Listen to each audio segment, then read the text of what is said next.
What is up, everybody? It is Alex from Heavy New York, calling from the quarantine zone again, and this time we got Johannes of the almighty Tribulation. Thank you for being here today, man. I appreciate it.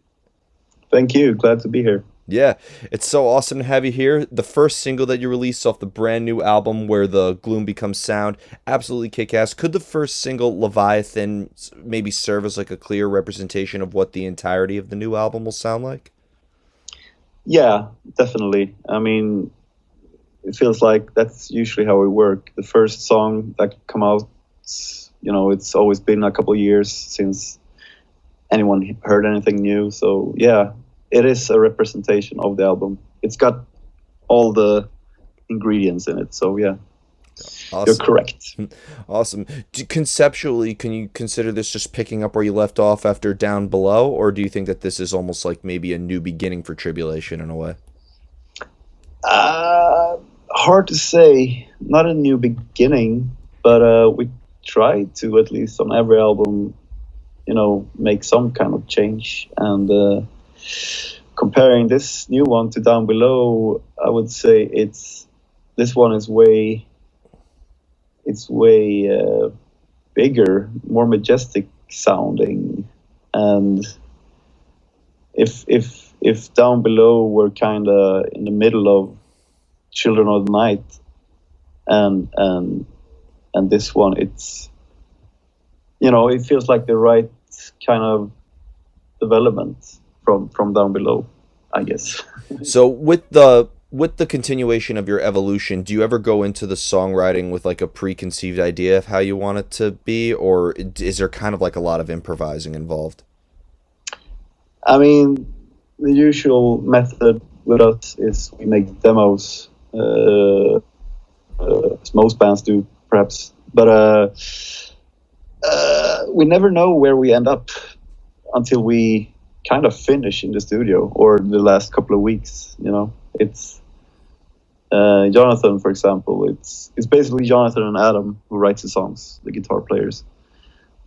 He could write like 5 songs in a week. So we had a ton of Jonathan songs. So that made the selection even harder. If you get my drift, I think he had 14 songs. We had to boil it down to, I think it became 7 of his songs and 3 out of Adam's songs. Oh wow. And while Adam perhaps works in a different way, he likes the pressure of the studio and the help of a producer. So yeah, his songs, I mean, Jonathan's songs also got 100% done in the studio. Nothing is finished until the things get shipped off to the next guy, the mixer in this case.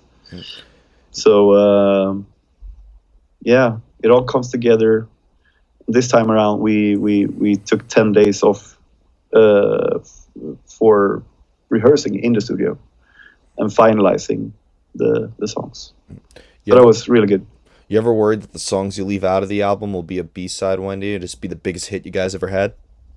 I mean, it could happen, but so far, my judgment has been good, I must say. I mean, we kind of learned and trust in each other what's album worthy and not, if that makes sense. I mean, it has to go through the Tribulation filter before, and we're very particular and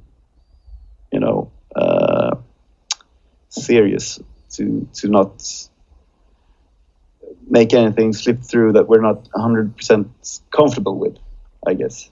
Yeah. You ever worry? So Oh. there's a lot of filtering. Or do you try to maybe experiment with your sound a little bit more, or are you ever worried that maybe like a Tribulation song could sound too much like a Tribulation song? I mean, that's also a side to the coin, I guess. You don't want to repeat yourself, right? So you have to push yourself in some kind of direction. That's not the old Tribulation. In this case, Down Below, the previous album. So that's also a thing you have to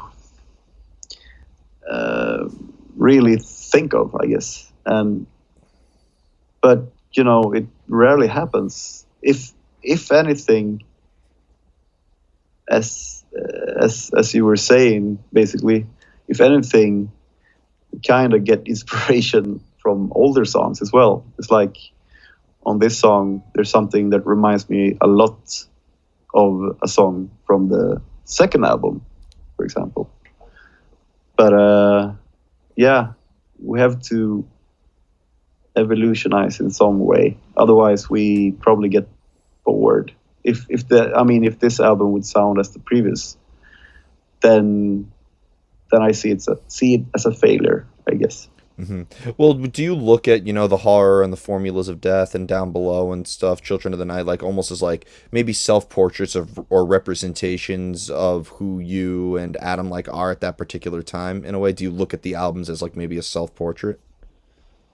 Yeah, I mean, I guess you could view it like that. I mean, we were kids when we did the first one, and I think the music kind of speaks for itself in that way. It's, we wanted to play the fastest as we could and be as extreme as we could. And the first one, the horror, is the most extreme. And it's just a natural development, I guess. We get older and we change, and the albums kind of follow, Yeah. So yeah, nowadays I don't know what we play, but it's some kind of gothic death rock. I don't know. Yeah. Well, having like the dedicated fan base that you do, I'm sure that people have asked you, oh, could you play like deep cuts off of the horror or deep cuts off of Children of the Night or something like that? And like, this part of you be like, oh God, we were kids when we wrote that. We were so young. Like, it happens. I mean, especially South America, they're very eager on the horror album. They tend to be more into the extreme over there. But I mean, I don't mind playing it. It's just we can't play it as good as we did back then. mm-hmm. So that's one issue, I guess. And but I mean, if there's a special request from a special festival in Chile, for example, then we probably would add some horror songs just for, their treat, kind of. Yeah, there's always like those dedicated fans who just want to hear people play all their older material in its entirety. Yeah, I was the same. I was the same kid. It's a weird thing. You love the band, but in some cases you only love the 2 or 3 first albums. So obviously you want to hear those, but doesn't give full respect to the band, I would say, if you don't cope with the latest release, for example, from the band. Yeah. But yeah, I mean, I see I of course see we change a lot as well. So it is kind of 2 different Tribulations in my head. The old extreme one and the current one, who is not as extreme, but still good. Yeah. Well, I mean, a lot of people characterize you as like black metal, and like, which I agree with, but like black metal in itself is now a very broad term. Like, is it black metal like Mayhem? Is it black metal like Behemoth? Is it black metal like Agalox? So like black metal has evolved so much. I almost consider the entire Tribulation catalog to be a smorgasbord of black metal, like different eras of it in a way. Yeah. Yeah, I mean, as you say, there's so many subgenres in every genre now, so you kind of get lost. I have no idea anymore. I don't keep up anymore, I guess. To me, black metal is Venom and also the Norwegian, So it's hard. You have to define yourself in every genre, I guess. Yeah. But I prefer not to. Yeah. The funniest thing is when you like look on Wikipedia, like an obscure subgenre, and there's only like 2 bands in the whole genre. So yeah, that's strange. Yeah. But I guess I guess that comes from bands trying to do something new, and that's when they kind of accidentally create maybe a subgenre.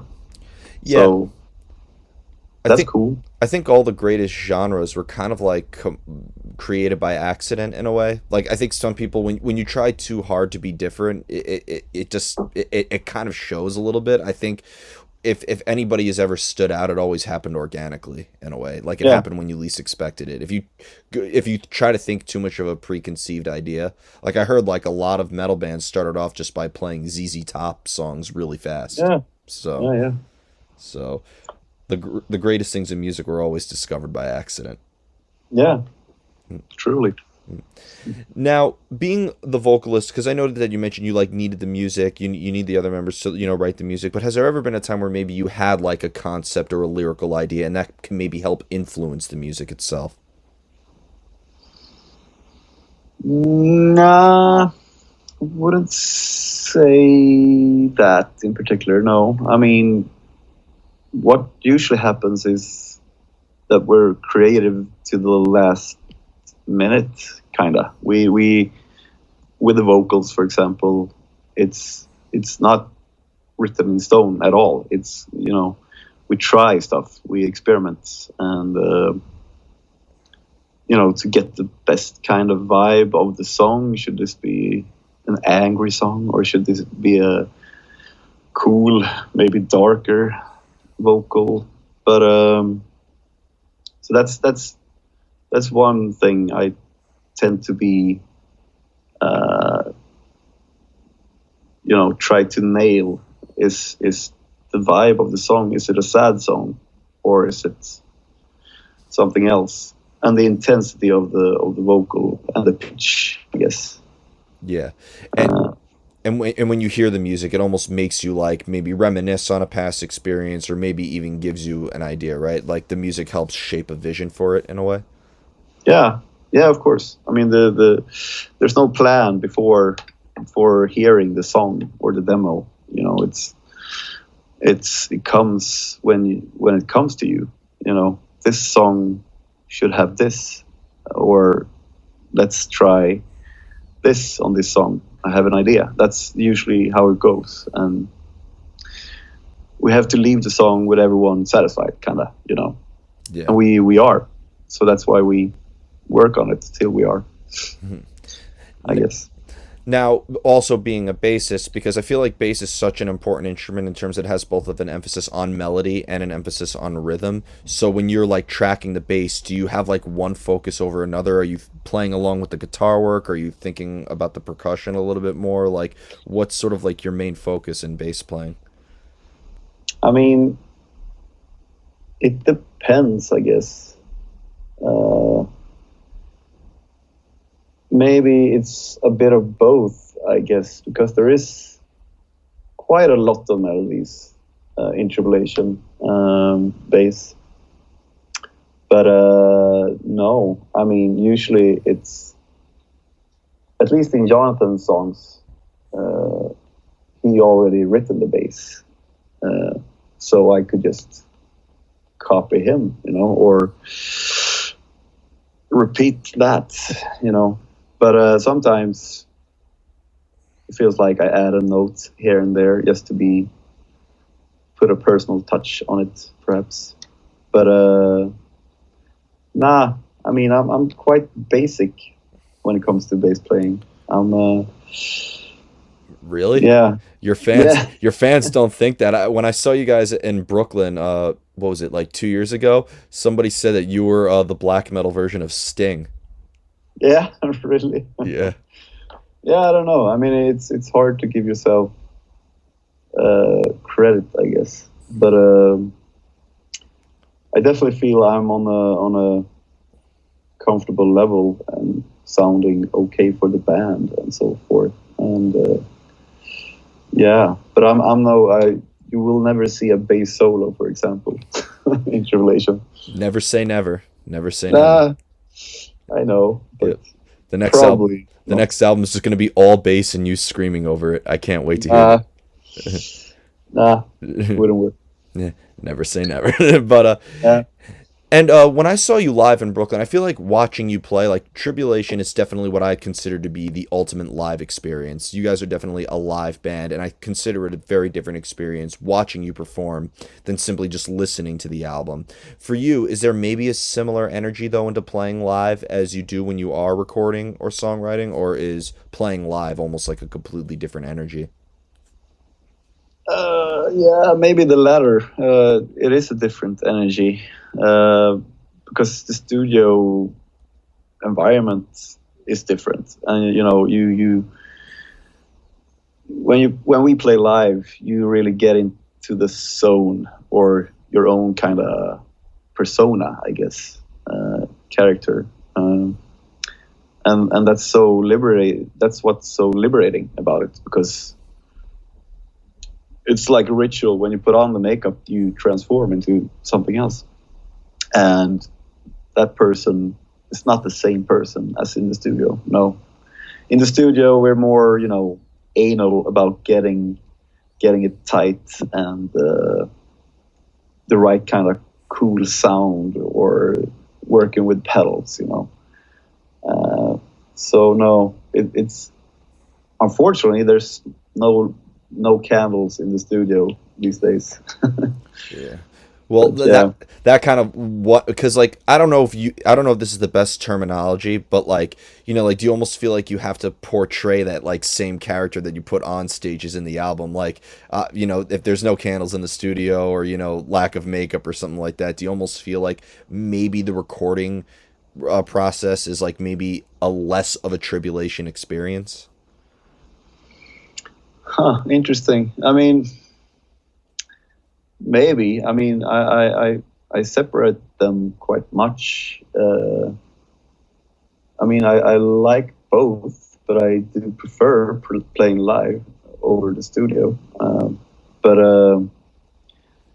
I mean, in the studio, it's more of creating, of course, creating the ground basis of what you're gonna be able to do live as well later. So sometimes you think of it, this riff is too hard to play live. That rarely happens though. But I mean, there's some concern about is this gonna work live? Yeah, for Yeah. sure. But yeah, the vibe is not the same at all. Yeah. Do you almost feel like when you are playing live and you put the makeup on or the corpse paint, because I know a lot of black metal fans hate that term makeup, but like do you feel that like maybe it's like a direct escape from who you are, or is it just an extension or another side of who you are? I would say it's more of an extension, actually, for Hmm. sure. Yeah, I mean, it is it is me. It's just way more of me, I guess, when I'm on stage. Yeah. And yeah, it's a interesting situation you put yourself in. But as of now, I haven't made a fool out of myself, I think. Yeah. So it is, of course, kind of controlled as well. But yeah. You almost like don't get lost or succumb to your own madness in a way. You've mastered your own chaos that you create. Yeah, I mean, at least the last couple of years, it's been more controlled. I remember in the early days, it was, that was kind of the kick you chased, to lose it, kind of. Being part of black metal and believe in it so hard that you kind of go up in yourself, and become something totally else. And I remember back in the day, that was something I strived for, to get to another level of being, kind of, So, but nah, it's been too many shows between then and now. So now it's more, the kicks you get now is different. Yeah. Is that why you don't Yeah, have is that why you don't have like an alias? Because you know how Behemoth has Nurgle or Mayhem has Necro Butcher, Emperor, has Eson. Like, is that why you yeah, kind of stuck with your original names? I think it's so raw. You guys are so metal. You don't need an alias. yeah. I mean, once again, when we were kids, we also liked aliases, but I mean, we don't see Tribulation as that kind of typical black metal, I guess, that we need a name for ourselves. We are the ones we are, and as we said, we're extensions of what we are on stage. Yeah. So we don't we don't need any cool name to kind of hide behind or become, you know.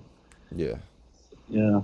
Yeah, and I feel like if somebody really wants to get to know who you are personally, because like, not to discredit Mayhem or Dark Throne or anything by any stretch of the means, but like, they sing about stuff that you don't necessarily do in your average day life. They're not singing about, what is going to connect with the average human, whatever the average human is. I feel like, but with Tribulation, I feel like if people want to get to know who you or who Adam is or anybody else, I feel like just the music itself is a great representation of who you personally are. I feel like the music and the live presence is a way to connect with fans where you don't have to portray anybody else. Yeah, you nail it. I agree. I mean, that's the basic concept, I guess, about us. So, I mean, Tribulation, as I said before, we would never release anything that we don't stand for, and that's on a personal level. It has to go through a lot of filters. So we would never release a song that Oscar really didn't like, for example, because then he would feel awkward playing it live later, perhaps. So it has to be unanimous decisions and feel good, to have that team, I guess. Yeah. Well, I've noticed so that so all of you were equally lost in the Tribulation live presence when you played in Brooklyn 2 years ago. Like, you always have that one member of the band who's a little bit more static. They're a little bit more focused on the notes, and no judgment. Everybody's yeah, different, but like all of you are like equally lost. It's like I felt like you created your own zone, and in turn, you brought us yeah, into that zone with you. yeah. I mean, those kind of characters has grown throughout the years to become more different. I mean, we all belong to the grip of Tribulation, but we're different individuals at the end of the day. So, but yeah, I like the style of how every member does their thing. Yeah. It's, And you also have the perfect bridge too, because Down Below, because I thought that was very melodic. I thought that was Tribulation's most melodic album, my personal take. And like that, I've noticed a lot of people getting into black metal when Down Below came out last year. But like also for people who were into horror and children, and like those are like satisfy the long running Emperor and Dark Throne fans. So I think you have the best of both worlds. I think you're somebody's gateway drug, and I think you're also somebody's traditional fix as well. that's awesome. We like to be a drug. Very, Yeah. very much so.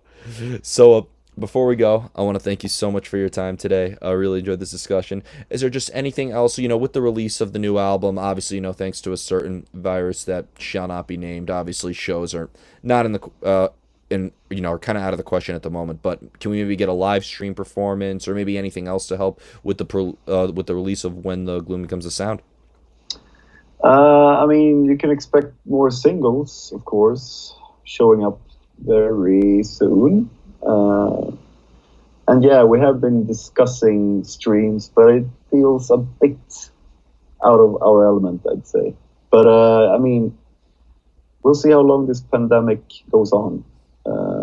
If we grew too tired of waiting for gripping the bass again, we're probably gonna do it. But it's so hard. It's not our element at all. We have to really think something cool out if we were to do that. Yeah. Well, I think every metal fan is out of their element with the time that it is now. We were used to going to Yeah, shows and making that interaction. I think, we're all out of our element, but mark my words, when shows do return again, we're going to enter the best era of concerts ever. it has to. I mean, people are so fucking starved. So, but that's also causing problems, I guess. But yeah, it's gonna be good. I hope. I hope people don't get fed up with going to shows every day of the week, as it's gonna be kind of. Somebody posted on Facebook being like, please give us concerts back. I promise I'll never ask what time the headliner's going on again. I'll just go to when the ticket says the doors are open. Yeah, yeah. The scene might change a bit after this, at least for next couple of years, I think. Yeah, but I think it'll spawn a lot of creativity and a lot of hunger as well. Yeah, Yeah. for sure. Yeah. But thank you so much, Johannes. Everybody, we are here with Johannes of the Almighty Tribulation, Where the Gloom Becomes the Sound, coming out 2021. Be sure to pick it up via Metal Blade Records. This is Alex from Heavy New York, and we will see you next time.